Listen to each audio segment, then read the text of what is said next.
أعوذ بالله السميع العليم من الشيطان الرجيم بسم الله الرحمن الرحيم والنجم إذا هوى صدق الله مولانا العظيم وصدق رسوله النبي الكريم نہایت ہی واجب الاحترام آل نبی اولاد علی شہزادہ غوث الورا جناب قبلہ پیر سید ضمیر حیدر گیلانی متضرہ العالی، دیگر تمام بزرگوں، دوستوں، عزیز ساتھیوں، یہ مبارک مہینہ ماہ رجب المرجب کے نام سے موسوم ہے، اور اس مبارک مہینے کو رسول کائنات فرماتے ہیں کہ اللہ رب العزت نے اسے اپنا مہینہ قرار دیا ہے، اور پھر جو اگلا مہینہ ہے ماہ شعبان، رسول کائنات نے فرمایا وہ میرا مہینہ ہے، اور پھر اس کے بعد ماہ رمضان ہے،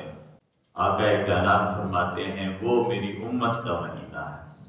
تو اللہ رب العزت نے یہ رسول کائنات کی امت پر یہ کرم کیا، اور اس کرم کا اظہار بھی فرمایا۔ 3 مہینے اللہ کا، اس کے رسول کا اور امت کا۔ تو اللہ کا ہو یا اس کے رسول کا مہینہ ہو، یہ کوئی اللہ رب العزت نے اپنے لیے مختص نہیں کیا، یہ مہینہ بھی دراصل حضور اکرم صلی اللہ علیہ وآلہ وسلم کی امت ہی کا ہے۔ یہ اللہ کا مہینہ ہے، گویا آقا فرما رہے ہیں اس مہینے میں اللہ موج میں ہوتا ہے، اس کی رحمتیں جوش مار رہی ہوتی ہیں، اور جو گناہگار اس کے در پہ آتا ہے اس گناہگار کی وہ بخشش فرماتا ہے، اور اگر وہ کوئی ایک بالشت اس کی طرف بڑھتا ہے تو رب تعالیٰ اپنی قدرت کے تحت 1 گز اس کی طرف بڑھتا ہے۔ اگر کوئی بندہ چل کر اس کی طرف جاتا ہے تو رب کی رحمتیں دوڑ کر اس کی طرف جاتی ہیں۔ تو یہ مہینہ اللہ کا ہے، یعنی بندہ اللہ کو جس قدر راضی کر سکے اور کرنا چاہے وہ کر سکتا ہے۔ پھر رسول کا مہینہ ہے، اور رسول کیا ہے؟ رحمت للعالمین۔ رسول کیا ہے؟ حریص علیہ ما عنتم، کہ رسول ہے کہ جو آپ کے لیے ہر وقت ان کی یہ خواہش ہوتی ہے کہ میرا امتی عذاب جہنم سے بچ جائے، اللہ کی ناراضگی سے بچ جائے، اسے اللہ کا قرب نصیب ہو جائے، اللہ کو راضی کر لے۔ تو رسول کی خواہش بھی ہر وقت رحمت اور کرم کی، عنایت اور جود و سخا کی ہوتی ہے۔ پھر اگلا مہینہ امت کا ہے، اور وہ مہینہ بھی یہ ہے کہ امتی جب سب کچھ چھوڑ چھاڑ کر اپنے مولا کو یاد کرتا ہے، اس کے لیے بھوکا پیاسا رہتا ہے، اس کے لیے شب بیداریاں کرتا ہے، اس کے لیے کھڑا ہوتا ہے، قیام کرتا ہے، مسجدوں میں جلوتوں اور خلوتوں میں قیام کرتا ہے، پھر اعتکاف بیٹھتا ہے، سب کچھ چھوڑ چھاڑ کر اس کے گھر پر، اس کے در پر آ کر بیٹھ جاتا ہے، تو اللہ رب العزت اسے عید عطا کرتا ہے، جسے ہم عید الفطر کہتے ہیں۔ عیدی عطا کرتا ہے، اس پر خوش ہوتا ہے، جس خوشی کے اظہار کے لیے ہم عید الفطر مناتے ہیں۔ تو یہ سارے مہینے بنیادی طور پر تو امت ہی کی بخشش اور اس کی بھلائی کے لیے ہیں، مگر یہ رجب کا مہینہ، اس میں کثیر تعداد میں نفوس قدسیہ آل بیت اطہار کی ان کا وصال بھی ہوا، اور ان کی پیدائش بھی ہوئی، ولادت بھی ہوئی، اور یہ بطور خاص مولا کائنات علی المرتضیٰ کے ساتھ موسوم ہے، ان کی ولادت 13 رجب المرجب کو ہوئی۔ اور پھر اس میں ایک بہت بڑا رسول کائنات کا معجزہ، یوں تو رسول کائنات کی ساری زندگی معجزہ ہے، اور زندگی کے بعد رسول کائنات کے یہاں سے رخصت ہو جانے کے بعد بھی آج تک بھی جتنے لمحات گزر رہے ہیں یہ بھی آقا کا معجزہ ہے۔ اگر آج بھی ہم پر اللہ کا عذاب نازل نہیں ہوتا، پچھلی امتیں کوئی ایک گناہ کرتی تھی تو اللہ رب العزت انہیں سب کے سامنے واضح کر دیتا تھا کہ یہ ہے جس نے رات کی تنہائی میں، اندھیرے میں یہ گناہ کیا ہے۔ ان پوری امتوں کو تباہ کر دیا رب تعالیٰ نے۔ ایک گناہ، کسی نے ناپ تول میں، کسی نے ملاوٹ میں، یہ جو گناہ کیے اللہ رب العزت نے الٹ کر رکھ دیا، تباہ کر دیا، نام و نشان تک باقی نہ رہے، اور قرآن کریم میں ہے۔ مگر امت محمدی ہر گناہ جو پچھلی امتوں نے کیا، ہر وہ گناہ کرتی ہے اور بھرپور کرتی ہے، شدت کے ساتھ کرتی ہے، مگر اس کے باوجود جو امت بچی ہوئی ہے، ما کان اللہ لیعذبہم وانت فیہم، اس کی وجہ یہ ہے کہ اللہ رب العزت اپنے محبوب کی آج بھی نگاہ دیکھتا ہے، محبوب کا آج بھی چہرہ دیکھتا ہے کہ ہمارے گناہوں کی طرف نہیں جاتا، اس کے سامنے اپنے محبوب کا چہرہ انور ہوتا ہے اور کہتا ہے ما کان اللہ لیعذبہم وانت فیہم، محبوب انہوں نے گناہوں میں کمی تو نہیں چھوڑی، مگر میں نے کچھ نہیں کہتا، انہیں عذاب نہیں دیتا اس لیے کہ تو ان میں موجود ہے۔ تو آج بھی ہم جو عذاب رب سے بچے ہوئے ہیں، یہ مصطفیٰ کا معجزہ ہے، یہ رسول کائنات کا کرم ہے، اور صرف کرم نہیں، یہ آقا کا معجزہ ہے، یہ معجزہ ہے۔ تو میں عرض یہ کر رہا ہوں کہ یوں تو ساری زندگی وہ ظاہری حیات تھی، یا اب روحانی اور نبوی اور نوری ہی حیات ہے، ہر حال میں رسول کائنات کا لمحہ لمحہ معجزہ ہے، حضور کا بولنا معجزہ، حضور کا دیکھنا معجزہ، حضور کی ادا معجزہ ہے، حضور کا سونا معجزہ ہے، حضور کا جاگنا معجزہ ہے، حضور کا چلنا پھرنا معجزہ ہے، حضور کا ایک ایک قول اور ایک ایک فعل معجزہ ہے۔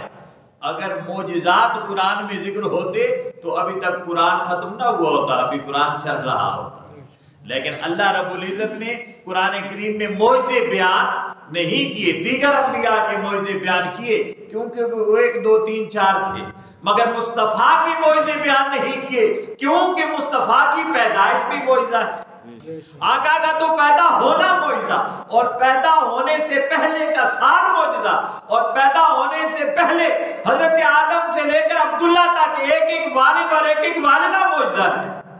تو کہاں تک معجزے قرآن میں آتے؟ اس لیے اللہ رب العزت نے قرآن میں معجزوں کا ذکر نہیں کیا، معجزے ذکر نہیں کیے، کیونکہ اگر ہوتے تو یہ قرآن، یہ 30 پاروں کا قرآن نہ ہوتا، اس کی وسعت تو تب سے ہوتی اور اب تک ہوتی اور قیامت تک ہوتی رہتی، یہ پھر قرآن ختم ہونے والا نہ تھا، مگر اللہ رب العزت نے بڑے اہتمام کے ساتھ اپنے محبوب سے باتیں بھی کی اور ہمیں تعلیمات بھی دی، بڑے اہتمام کے ساتھ، بس اس نے سمجھایا ہے کہ میرا اور میرے محبوب کا رشتہ کیسا ہے۔ پھر جو رشتے کی انتہا تھی، وہ انتہا معراج کی شب تھی، وہ معجزہ یہاں بیان کیا ہے۔ 27 رجب المرجب آقا کو معراج عطا ہوا، اور یہ وہ انتہا تھی، بندگی کی انتہا تھی کہ گھر سے چلتا ہے رسول کائنات تو اللہ فرماتا ہے سبحان الذی اسری بعبدہ، کہ پاک ہے وہ ذات جس نے اپنے بندے کو سیر کرائی۔ اب ایک بندہ ہے جو زمین پر رہتا ہے، ایک بندہ ہے جو آسمانوں پر رہتا ہے، ایک بندہ ہے فرشتوں کی صورت میں جو سدرۃ المنتہا پہ رہتا ہے، مگر ایک بندہ ہے جو مکان و لا مکان کی وسعتوں کو پار کرتا ہوا اس خالق مطلق کے سامنے بیٹھتا ہے۔ اللہ رب العزت نے کہا یہ ہے بندہ، چلتا پھرتا تمہارے درمیان ہے، رہتا تمہارے درمیان ہے، کھاتا پیتا تمہارے درمیان مجلسوں میں بیٹھ کر ہے، روتا بھی ہے، ہنستا بھی ہے، ہنساتا بھی ہے، رلاتا بھی ہے، ناراض بھی ہوتا ہے، خوش بھی ہوتا ہے، رحمتیں بھی کرتا ہے، شفقتیں اور عنایتیں بھی کرتا ہے، شادیاں بھی کی، اولادیں بھی ہوئی، کھایا بھی پیا بھی۔ یہ جو تمہارے درمیان رہتا ہے اسے اپنے جیسا عبد نہ سمجھو، سبحان الذی اسری بعبدہ، یہ وہ عبد ہے جسے خود وہ سویا ہوتا ہے رب اسے اپنے پاس بلاتا ہے، یہ وہ عبد ہے۔ کہا وہاں جا کر بھی معبود عبد ہی رہا ہے، وہ معبود رہا، یہ عبد رہا، اور پھر جب وہاں پہنچ گیا اور پہنچ کر اللہ رب العزت نے جو تنہائی میں باتیں ہوئی، اللہ فرماتا ہے فَأَوْحَا إِلَىٰ عَبْدِهِ مَا أَوْحَا، تو وہاں جو باتیں ہوئی اپنے بندے سے تھی، کہا فَأَوْحَا إِلَىٰ عَبْدِهِ مَا أَوْحَا، وہاں پہنچ کر بھی وہ عبد ہی تھا. اور اللہ فرماتا ہے کہ دیکھو عبد اگر میری بارگاہ کی طرف بڑھنے کی طلب رکھتا ہو تو میں اسے اپنی بارگاہ میں بلا بھی لیتا ہوں, اپنے سامنے اپنا جلوہ دکھا بھی دیتا ہوں, اپنی گفتگو سے اسے معزوز کرتا ہوں اور اس کی گفتگو سے خود کو ہنس دیتا ہوں, اپنی آنکھیں اس پر گاڑ دیتا ہوں, اسے دیکھتا ہوں اور اس کی نگاہیں پھر مجھے دیکھتی ہیں, بشرطے کہ وہ عبد ہو اور پھر عبد ہو بن جائے. صرف عبد نہ رہے بلکہ عبد ہو اس کا بندہ بن جائے. تو دوستان وقار یہ جو معراج ہے یہ ہمیں درس دیتی ہے کہ ہم پیدا تو ہو گئے, اس کی مخلوق تو ہو گئے, اس کے عبد تو کہلانے لگے, مگر ابھی ہم صرف عبد ہیں. حق بندگی ادا کریں گے تو عبد ہو بن جائیں گے. کیا بن جائیں گے؟ عبد ہو. اور کسی شاعر نے بڑی خوبصورت بات کی تھی, کہتا ہے عبد دیگر عبد ہو چیزیں دیگر. بندہ ہونا اور بات ہے, اس کا بندہ ہونا اور بات ہے. عبد دیگر عبد ہو چیزیں دیگر, ای سراپا انتظار او منتظر. جب بندہ اس کا بندہ بن جاتا ہے تو اللہ بندے کا انتظار کرتا ہے, اور جب بندہ صرف بندہ ہوتا ہے تو یہ اس کا انتظار کرتا رہتا ہے, اللہ کا.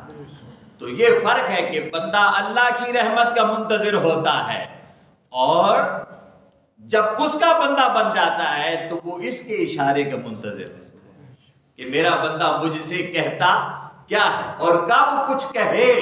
اب بات آ گئی تو قیامت کرو, جو حدیث سے شفاعت ہے, بہت بڑی حدیث, اس میں جب رسول کائنات وہ تپتی ہوئی زمین پر اپنی جبین اطہر ٹکائیں گے, وہ گرم زمین, اللہ رب العزت وہ تو محب ہے نا.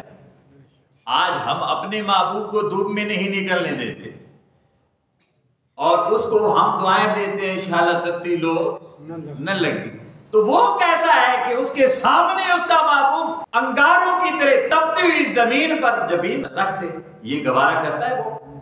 ہے. مجھے یاد آ گئی بات, ہم تو ہیں بھی ایسے لوگ ہیں نا کہ چلیں کہیں پہنچ کہیں جاتے ہیں. رسول کائنات حضرت فاطمہ الزہرا کے گھر میں گئے, پوچھا حسن و حسین کدھر؟ تو انہوں نے کہا وہ اپنے بابا کے ساتھ کہیں پکنک پر گئے ہیں, باہر گھومنے پھرنے گئے ہیں حضرت علی المرتضیٰ کے ساتھ. اب باپ کے ساتھ بیٹے گئے ہوں تو کسی دوسرے کو تو پریشان ہونے کی ضرورت نہیں ہے, ہر ایک کو مطمئن ہو جانا چاہیے کہ بیٹا اپنے یا بچی اپنے باپ کے ساتھ ہے. لیکن حضور ہے, رسول کائنات ہے, اپنے شہزادوں کے ساتھ تعلق ہے محبت کا, اور کس حد تک؟ مودت کی حد تک. اور مودت کتنی؟ یہ مصطفیٰ کی مودت. جب کہا فاطمہ الزہرا رضی اللہ تعالیٰ عنہ نے کہ وہ اپنے باپ کے ساتھ باہر گئے ہیں تو مطمئن ہو جانا چاہیے تھا, مگر رسول کائنات اور بےتاب ہو گئے, اور بےتاب ہو گئے. گرمیوں کے دن تھے, رسول کائنات ڈھونڈنے نکل گئے تو ایک درخت کے سائے کے نیچے پانی کا تالاب تھا, اس کے کنارے وہ تینوں باپ بیٹے بیٹھے ہیں اور کھجوریں کھا رہے ہیں. تینوں بیٹھے. پکنک میں نے اس لیے کہا ہے, یہ پکنک کوئی حرام چیز نہیں ہے, یہ پکنک کوئی حرام چیز نہیں. یہ دوست احباب مل کر بیٹھے, معراج کی شب بھی پکنک کی رات ہے, دوست مل کر بیٹھے تھے, دوست مل کر بیٹھے تھے. اچھا, یہ رسول کائنات وہاں پہنچے, تینوں بیٹھے ہیں, کھا رہے ہیں, ساتھ پانی بھی موجود ہے, سایہ بھی موجود ہے, مگر بات سننے کی اور غور کی یہ ہے کہ رسول فرماتے ہیں علی کھا پی لو مگر دھوپ نکلنے سے پہلے پہلے گھر آ جانا, میرے بچوں کے سر پر دھوپ نہ لگے. عبد دیگر عبد ہو چیزیں دیگر, بندہ اور ہے, اس کا بندہ بننا اور ہے.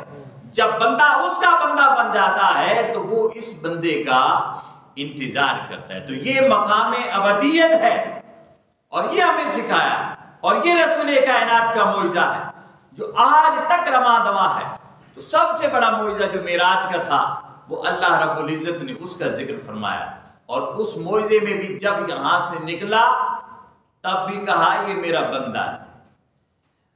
بشر کی حد سے نکلا, بشریت کی حد سے نورانیت میں پہنچا, تب بھی فرمایا میرا بندہ ہے، نورانیت سے حقیقت تک پہنچا تب بھی فرمایا میرا بندہ ہے. ثم دنا فتدلی فکان قاب قوسین او ادنا، اس مقام پر پہنچا. فاوحی الی عبدہ ما اوحی، وہاں پر پہنچا، ایک دوسرے سے باتیں ہو رہی ہیں، پھر بھی فرمایا ہے میرا بندہ.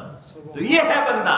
تو بندہ جب اس کا بندہ بن جاتا ہے تو اسے کچھ کہنے کی بھی ضرورت نہیں پڑتی، وہ خود بخود سب کچھ ہو جاتا ہے. مصطفیٰ دعا مانگ کر لعاب دہن پانی میں نہیں ڈالتے کہ مولا اسے میٹھا کر دے، وہ میٹھا ہو جاتا ہے. مصطفیٰ کریم دعا نہیں مانگتے کہ بادل میرے سر پہ سایہ کرے، مگر دھوپ پہ نکلتے ہیں بادل خود سایہ کر دیتا ہے.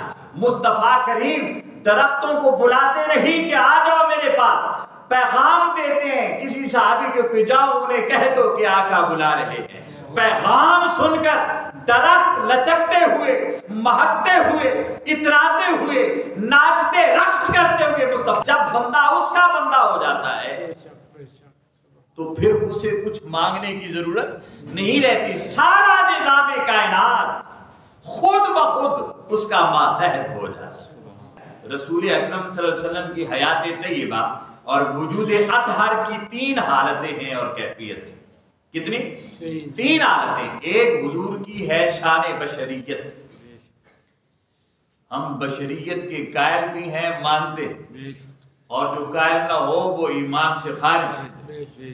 یہ اہل سنت والجماعت کا عقیدہ ہے کہ حضور بشر بھی. اور پھر دوسری ہے حضور کی کیفیت اور حالت اور جہت اور حیثیت نورانیت کی.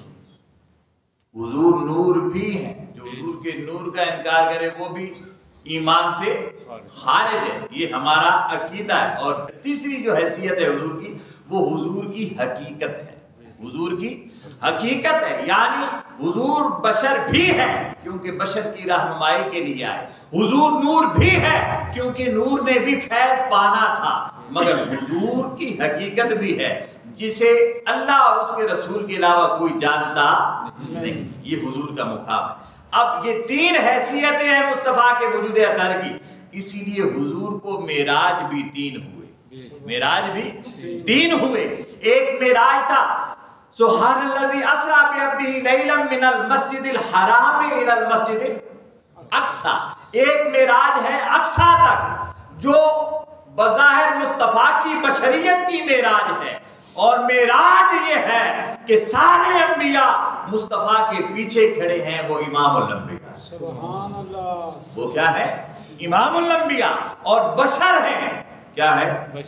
بشر ہیں حضور. زمین پر ہم چل رہے ہوں تو کیا زمین کے نیچے کیا ہو رہا ہے ہمیں پتہ ہوتا ہے؟ نہیں ہوتا. تو بشر نہیں ہے ہم بھی، تو حضور بھی تو بشر ہے. ہمیں خبر نہیں، انہیں خبر کیسے ہوئی؟ یہی تو معراج ہے، یہی تو حقیقت بشر ہے کہ ہم جیسے بشر نہیں ہیں. وہ چل رہے ہیں. میرے آقا واپس آ کر فرماتے ہیں میں ایک جگہ سے گزرا، سرخ ٹیلے پر، وہاں سے گزرا، میں نے دیکھا قبر میں موسیٰ فَإِذَا هُوَ قَائِمٌ يُصَلِّي، وہ اپنی قبر میں کھڑے ہو کر صلاۃ پڑھ رہے تھے. سبحان اللہ. حضور زمین پر جا رہے ہیں، ہماری رفتار سے نہیں، براق کی رفتار سے جا رہے ہیں. کس سے جا رہے ہیں؟ براق کی رفتار ہے.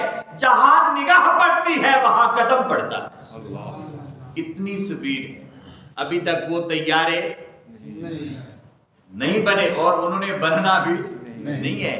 یہ تو مصطفیٰ کی بشریت کا حال ہے کہ مصطفیٰ نے آج سے 1400 سال پہلے جس سواری پر سفر کیا ہے قیامت تک ایسی سواری پھر بننے والی نہیں ہے. یہی تو مصطفیٰ کی بشریت کا کمال ہے. ہم بھی بشر ہیں، کتنی سپیڈ لگائیں گے، کتنی پاور دے سکتے ہیں، مگر مصطفیٰ کی سواری کے جانور کی پاور سے کبھی مل نہیں سکتے. تو حضور اس سپیڈ سے جا رہی ہے سواری. مگر آقا فرماتے ہیں میں نے دیکھا موسیٰ فَإِذَا هُوَ قَائِمٌ يُصَلِّي، وہ اپنے مزار میں صلاۃ پڑھ رہے تھے. میں نے صلاۃ کا لفظ استعمال کیا ہے، نماز کا نہیں کیا. آقا فرمایا ان کے بال بھی گھنگریالے تھے. اب اتنی توجہ سے بندہ کہیں ٹک کر دیکھے تو پتا چلتا ہے کہ اس کی رنگت کیسی ہے، یہ کس پہ گیا ہے، اس کے بال کیسے ہیں. آقا تو سپیڈ سے جا رہے ہیں، رفتار برق رفتاری سے بھی زیادہ تیز جا رہے ہیں، اور فرما کیا رہے ہیں ان کے بال گھنگریالے تھے اور فلاں قبیلے جیسی ان کی شکل تھی۔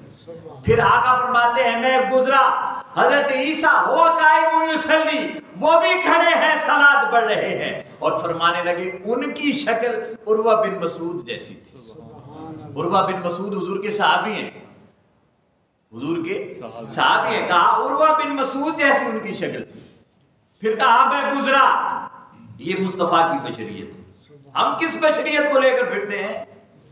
وہ پھر مصطفیٰ کریم فرماتے ہیں میں آگے گیا، حضرت ابراہیم علیہ السلام کے مزار سے گزرا، وَهُوَ قَائِمٌ يُصَلِّي، وہ بھی کھڑے ہو کر استقبال کر رہے تھے، میرا استقبال کر رہے تھے، اور فرمایا ان کی شکل مجھ جیسی، ان کی شکل جس طرح میں نے پہلے ایک دن کہا تھا کہ حسن اور حسین شاید آپ کو یاد ہوں جملے، اور پھر مجھے بھی یاد نہیں رہتے کہ یہاں کہتے کہ کہاں کہتے، کیونکہ باتیں جو یہی ہے الحمدللہ تو یاد نہیں رہتا۔ تو جیسے حضور نے فرمایا نا الحسن والحسین منی وانا منہما، یہ حسنین مجھ سے ہے اور میں ان سے ہوں، تو اس کا سادہ ترجمہ جس طرح ہم کہتے ہیں کہ یہ بچہ اپنے باپ پر گیا ہے، آقا فرما رہے ہیں یہ مجھ پر گئے ہیں اور میں ان پر گیا، شکل میری ان جیسی اور ان کی مجھ جیسی۔ اسی لیے رسول کائنات کے وصال کے بعد صحابہ جب رسول کی زیارت کے لیے تڑپتے تھے تو حسنین کریمین کو بلا کر سامنے بٹھا دیتے تھے، سامنے حسنین ہوتے تھے، زیارت مصطفیٰ کی کیا کرتے۔ تو حضور نے فرمایا کہ یہ مجھ جیسے وہ مجھ جیسے ہیں، یعنی میں انت گیا، میں انت گیا، میں ان جیسا ہوں۔ اب دیکھیں کہ حضور اکرم صلی اللہ علیہ وسلم مزارات سے گزر رہے ہیں، زمین پر جا رہے ہیں، زمین پر نہیں بلکہ فضاؤں میں وہ سواری دوڑتی چلی جا رہی ہے، اور آقا زمین میں موجود انبیاء کرام کو دیکھ رہے ہیں۔ بہت سارے عقائد اس میں نظر آتے ہیں کہ ایک تو حضور غیب جانتے ہیں، اس سے اگلا جملہ یہ ہے کہ حضور کے سامنے کوئی چیز غیب ہے ہی نہیں، حضور کے سامنے کوئی چیز غیب ہے ہی نہیں۔ اور دوسرا جو مزارات میں انبیاء کھڑے ہیں اور یصلی وہ صلاۃ پڑھ رہے ہیں، تو اس کا دوسرا عقیدہ جو ہمارا اہل سنت کا ہے کہ انبیاء اور نیک صلحاء جو اللہ کے متقی اور ولی ہوتے ہیں وہ اپنے مزارات میں زندہ ہوتے ہیں، وہ اپنے مزارات میں، یہ حدیث بتا رہی، قرآن کی آیتیں بھی ہیں مگر اس حدیث کو دیکھ رہے ہیں، وہ زندہ ہوتے ہیں۔ اور پھر تیسرا یہ ہے کہ وہ زندہ بھی ہیں، انہیں احساس بھی ہے کہ آج کون گزر رہا ہے، وہ کھڑے ہو کر ہاتھ باندھ کر صلاۃ پڑھ رہے ہیں، مصطفیٰ کی ذات پر درود پڑھ رہے ہیں، مصطفیٰ کا استقبال کر رہے ہیں۔ تو اس سے تیسرا عقیدہ جو اہل سنت والجماعت کا، ہم جب محفل ختم ہوتی ہے، نماز جمعہ کی ختم ہوتی ہے، عید کی نماز ختم ہوتی ہے، تو کھڑے ہو کر مصطفیٰ کی ذات پر درود و سلام پڑھتے ہیں کہ میرا اور آپ کا بنایا ہوا عقیدہ نہیں، انبیاء قبروں میں بھی یہ بتا رہے ہیں کہ مصطفیٰ آ جائے، مصطفیٰ کی یاد آ جائے، کھڑے ہو جایا کرو، مصطفیٰ پہ درود بھیجا کرو۔ سبحان اللہ، یہ اہل سنت والجماعت کا عقیدہ ہے۔ سمجھ آ گئی؟ تو وہ ہوا قائم یصلی، وہ صلاۃ پڑھ رہے تھے۔ اس لیے صلاۃ پڑھنا صرف امت مصطفی پر نہیں ہے، اس امت سے پہلی امتیں تو امتیں نہیں، انبیاء پر بھی ہے، انبیاء پر بھی، انبیاء بھی مصطفیٰ پر صلاۃ و سلام پڑھتے ہیں۔ یہ بشریت معراج کی شب مسجد اقصی میں جا کر رسول کائنات نے وہاں سارے انبیاء کی کیا کرائی؟ امام بند، تو بشریت امام بن گئی، تمام عالم بشریت کی امام۔ تو ہم بشر ہیں، وہ امام البشر، وہ کیا ہے؟ یہ فرق ہے۔ قرآن کریم فرماتا ہے قل انما انا بشر مثلکم یوحی الی۔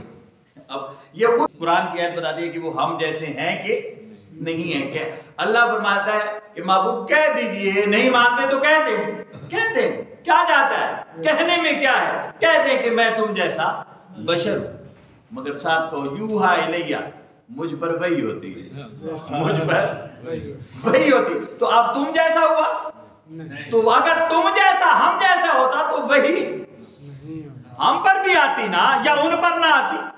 اگر ہم ایک جیسے ہوتے تو ہم پر بھی وہی آتی یا ان پر بھی وہی نہ آتی۔ اللہ نے کہا کہہ جو رہے ہیں، سمجھتے نہیں تیری حقیقتوں کو، کہتے کہ میں تم جیسا ہوں، یوحا الیہ، مگر فرق یہ ہے تم سے تمہیں دیکھتا نہیں، اگر دیکھے تو میری وجہ سے دیکھتا ہے، اور مجھ سے تو ہم کلام بھی ہوتا ہے، مجھ سے تو ہم کلام بھی ہوتا ہے۔ یہ بشریت کی معراج تھی کہ اللہ رب العزت نے عالم بشر کو بتا دیا کہ دیکھنے میں بشر ہے مگر تم جیسا بشر نہیں تھا۔ وہاں سے رسول کائنات آگے سفر فرمایا آسمانوں کی طرف، سدرۃ المنتہا پہ پہنچے۔ اب نوریوں کو گمان ہوگا کہ ہم جیسے نور ہوں گے، اللہ سبحان اللہ، نوریوں کو گمان ہوگا کہ ہم جیسے، جس طرح نادان بشر کو گمان ہے کہ ہم جیسے بشر ہیں۔ اور معراج کی شب مسجد اقصیٰ میں تمام جو ائمہ گزرے تھے بشر کے، اپنی اپنی امتوں کے، انہیں پیچھے کھڑا کر دیا، اسے امام بنا دیا اور فرما دیا بشر تو ہیں مگر تمہارا مقام اور ہے، اس کا مقام اور یہ دیکھنے میں بشر تو ہیں۔ پھر نورانیت کو گمان ہوا ہوگا کہ اچھا بشر کی حد سے تو نکل آئے، آسمانوں تک پہنچ گئے، دوسرے تیسرے چوتھے چھٹے ساتویں آسمان تک تو انبیاء بھی رہتے ہیں نا، حضرت موسیٰ بھی تو رہتے ہیں، حضرت آدم کی بھی ملاقات ہوئی، حضرت ابراہیم کی بھی ملاقات آسمانوں پر اللہ کے محبوب سے ہوئی، تو آسمانوں پر تو وہ بھی رہتے تھے۔ آسمانوں سے آگے نکلے، سدرۃ المنتہا پہ پہنچے، فرشتے منتظر بیٹھے ہیں اور گمان لیے بیٹھے ہیں کہ شاید ہم جیسے ہوں گے۔ جب رسول کائنات سدرۃ المنتہا پہ پہنچے، وہ سارے سدرۃ المنتہا اس درخت پر اکٹھے ہو کر مصطفیٰ کا دیدار کر رہے ہیں۔ اور یہ جو خانہ کعبہ یہاں ہے، اوپر بھی اسی طرح ہے نا سدرۃ المنتہا، جس پر نورانی طواف کرتے، سارے طواف کرتے۔ اب دیکھو نا خانہ کعبہ کدھر ہے؟ مکہ میں، اور مسجد اقصیٰ کدھر ہے؟ شام میں، فلسطین میں شام، مسجد اقصیٰ۔ اب چاہیے تو یہ تھا کہ جہاں خانہ کعبہ ہے عبادت وہاں کی جائے، عبادت وہاں کی جائے، جو مسلمان کا قبلہ و کعبہ ہے وہ بھی قبلہ، مگر عبادت جہاں کی جائے کہ نبی آخر الزمان جا رہا ہے۔ مگر جہاں مصطفیٰ، جدھر رسول کائنات کا چہرہ انور، سارے انبیاء نے اسے مانتے تھے کہ اسے مانتے تھے، سب نے اپنا چہرہ مصطفیٰ کی اقتداء میں ادھر کیا جدھر مصطفیٰ نے۔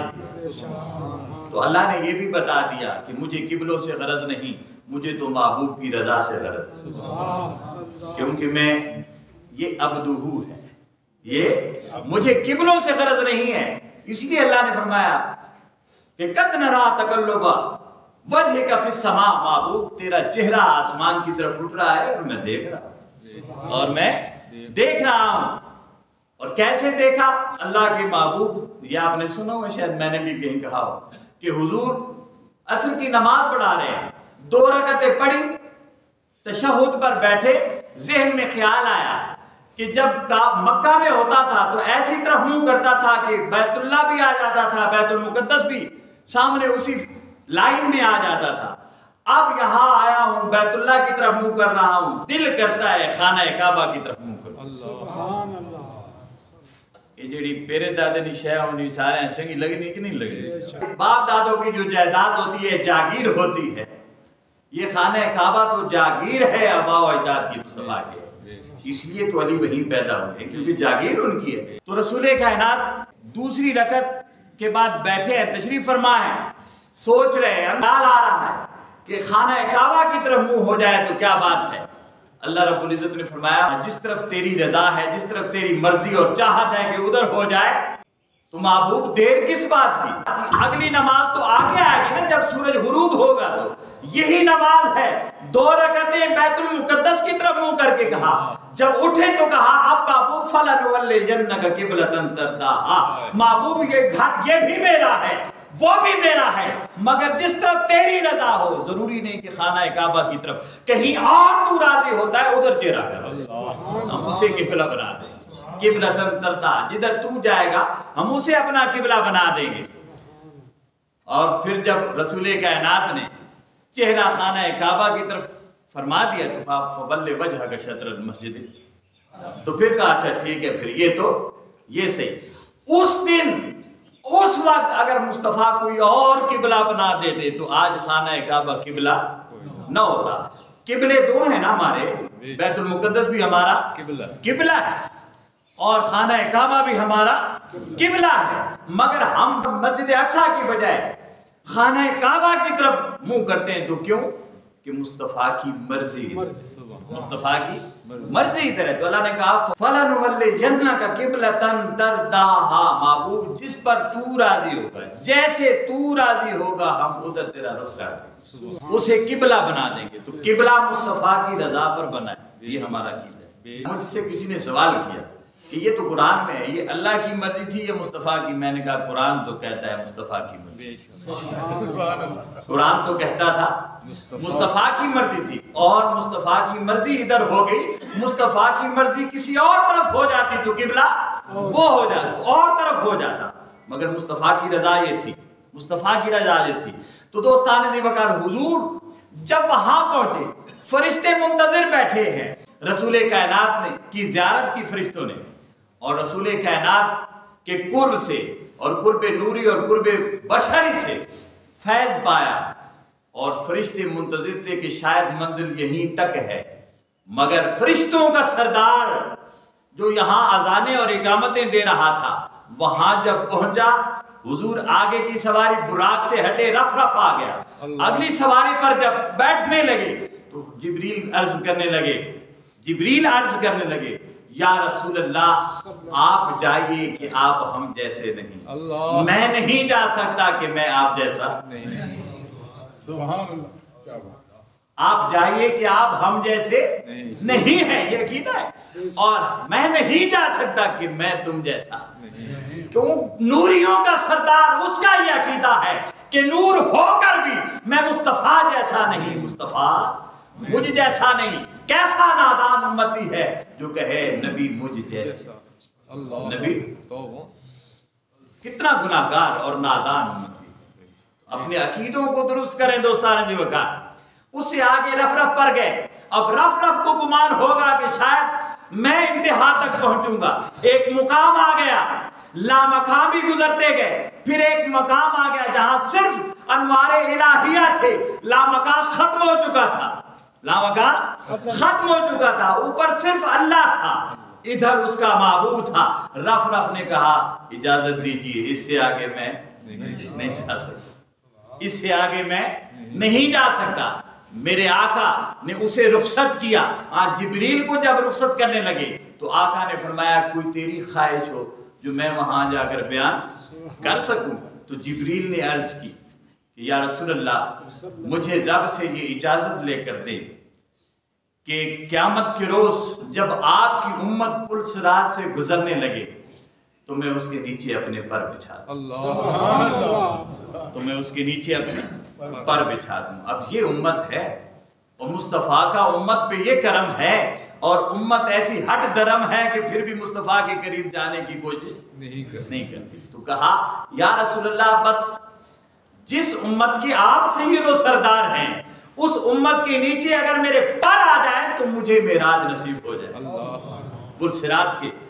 پھر آقا بقع نور میں گئے، پھر ایک مقام آیا، ایک زہر ہے بالکل تنہائی، نورانیت نیچے، بشریت پیچھے، لامکانیت پیچھے رہ گئی، صرف مصطفیٰ تھے، جسے قرآن نے کہا انا اعطیناک الکوثر، محبوب میں نے آپ کو مقام ہی ایسا دیا ہے جہاں نہ نورانیت پہنچ سکتی ہے، نہ بشریت پہنچ سکتی ہے، نہ مکانیت پہنچ سکتی ہے، نہ لامکانیت پہنچ سکتی ہے۔ وہاں تو کچھ بھی نہیں، نہ زمان ہے نہ مکان ہے، کچھ بھی نہیں، میں نے مقام ہی وہ کوثر عطا فرمایا۔ وہاں جب پہنچے رسول کائنات بقع نور آ گیا، ایک نور کا قبالہ آ گیا، ایک نور کا جھولا پنگھوڑا آ گیا، یوں سمجھے۔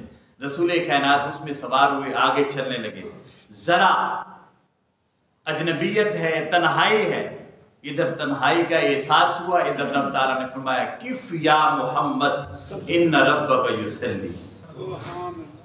زمین پہ سفر ہو رہا تھا تو موسیٰ ہوا قائم یصلی، عیسیٰ ہوا قائم یصلی، ابراہیم ہوا قائم یصلی، استقبال کر رہے تھے، جب لامکانوں کی وسعتوں کو چیرتا ہوا مصطفیٰ رب کی قدرت کے جلووں کا قرب پانے لگا تو فرمایا محبوب کف، اب تو ٹھہر جا، ان ربک یصلی، اب تیرا رب تجھے لینے آ رہا ہے۔ کف یا محمد ان ربک یصلی، محبوب اب آپ ٹھہرے ہیں، آپ کا رب آپ پر صلاۃ پڑھ رہا ہے۔ کیا پڑھ رہا ہے؟ صلاۃ پڑھ رہا ہے۔ جب صلاۃ کا معنی ہوتا ہے قرب حاصل کرنا، قریب ہو جانا۔ موسیٰ کھڑے ہیں کہ کسی طریقے سے مصطفیٰ کا قرب حاصل ہو جائے، عیسیٰ کھڑے ہیں کہ کسی طریقے سے مصطفیٰ کا قرب حاصل ہو جائے، رب کی رضا کو پالے، نبی ہیں۔ ابراہیم کھڑے ہیں، جد الانبیاء کھڑے ہیں کہ کوئی طریقہ ایسا مل جائے کہ مصطفیٰ کا قرب مل جائے، رب کی رضا مل جائے، رب کی رضا مل جائے۔ اب وہاں پہنچے ہیں جہاں تمام عالمین پیچھے رہ گئے۔ اللہ رب العزت نے فرمایا کف یا محمد، آپ یہاں تک آ گئے محبوب، آپ مقام کوثر تک پہنچ گئے، آپ مخلوق کی انتہا تک پہنچ گئے ہیں۔ یہاں تک مخلوق آ سکتی تھی، آگے اب اپنے مقام پر آپ رک جائیں، اس سے آگے میں آپ کو لے کر تو بشریت رہ گئی زمینوں پر، نورانیت رہ گئی سدرۃ المنتہا پر۔ مصطفیٰ کی جو حقیقت تھی وہ ثم دنا فتدلی فکان قاب قوسین او ادنا تک جا پہنچی۔ دوستان جی وقار، اس سے آگے انشاءاللہ العزیز کف یا محمد ان ربک یصلی، یہاں سے انشاءاللہ العزیز اگلے جمعہ پر گفتگو کریں گے۔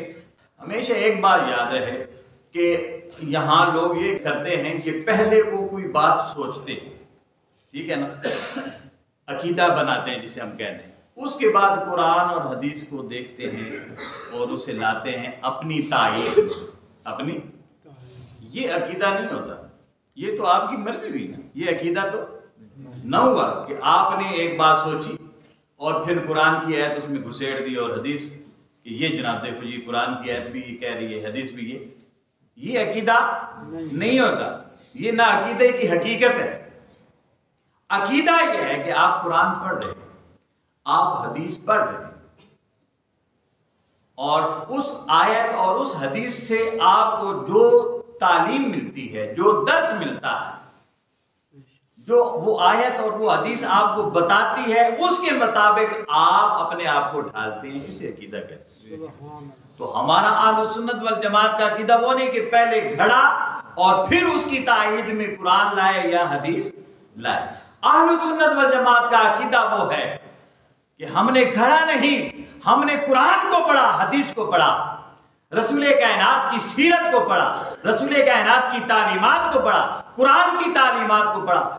جو طریقہ، جو شریعت، جو طریقت، جو معرفت، جو حقیقت قرآن اور حدیث نے ہمیں بتائی، اسے ہم نے اپنا لیا، یہ ہمارا عقیدہ۔